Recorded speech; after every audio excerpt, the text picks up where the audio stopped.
hear bad grammar in them, and I turn into a Southern Belle in the heat in Louisiana in August. The consequences of a DUI conviction can be devastating. Jingo knows your rights. Depending on the actions of law enforcement and a myriad of other factors, it's often possible to get a dismissal or a major reduction in your sentence. 877-88-JINGO. Looking for that new Kia you have always... Okay, that's a law firm that specializes in defending people who drink and drive. Okay, I don't know if that makes you Satan, but I'm pretty sure it makes you an asshole.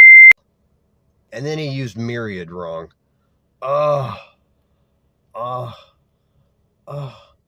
Lord, what am I going to do? I hear bad grammar in them, and I turn into a Southern Belle in the heat in Louisiana in August. If you ever have like an emergency and like you got to run into a fast food restaurant and go right to the bathroom, I think we've all been there.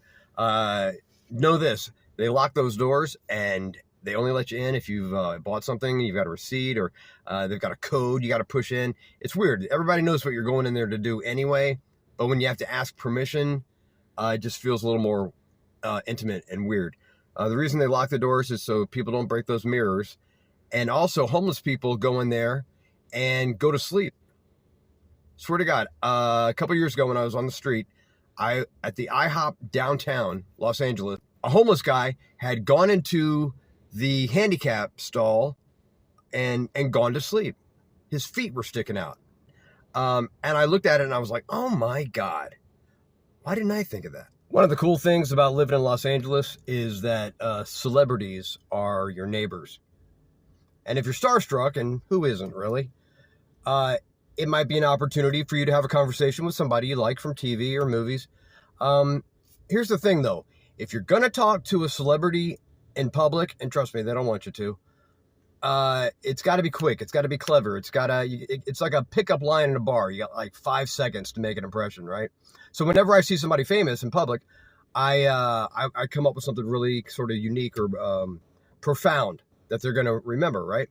I saw Keira Knightley at the grocery store the other day, right? Beautiful. And I'm like, wow, Keira Knightley, I'm gonna go talk to her. So I got to come up with something good. So I walk up next to her and I'm like, I never know how to tell if these are ripe. Aren't you supposed to sniff them? And she goes, sir, that's a hammer. And I'm like, huh, so it is. Hey, Natalie Portman. All I'm saying is, do we really need Keira Knightley and Natalie Portman? Do we really need Jake Gyllenhaal and Tobey Maguire? Do we really, should I do 3? Do we really, I only wrote 2. Do we really need Kirsten Dunst and Reese Witherspoon? So my daughter gets in the car the other day and she gives me this ring, okay? And she says, here, I found this. I'm like, wait, what? And it says 92.5 on the band. I know that means sterling. So I go to a jewelry store in the mall in Sherman Oaks. And I walked in and the man's like, can I help you? And I'm like, tomorrow's Valentine's Day, by the way. So I said, I'm proposing tomorrow and I need to get a ring appraised. And he says, you're proposing tomorrow, as he pulls his loop to his eye.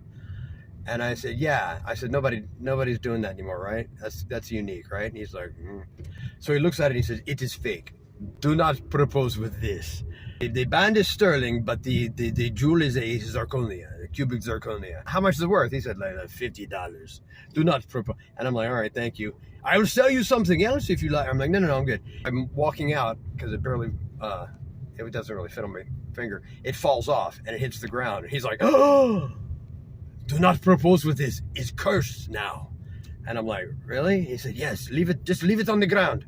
And I'm like, really? Leave it on the ground, huh? Should I just give it to you, maybe? Anyway, so I got this ring. Anybody want to buy it?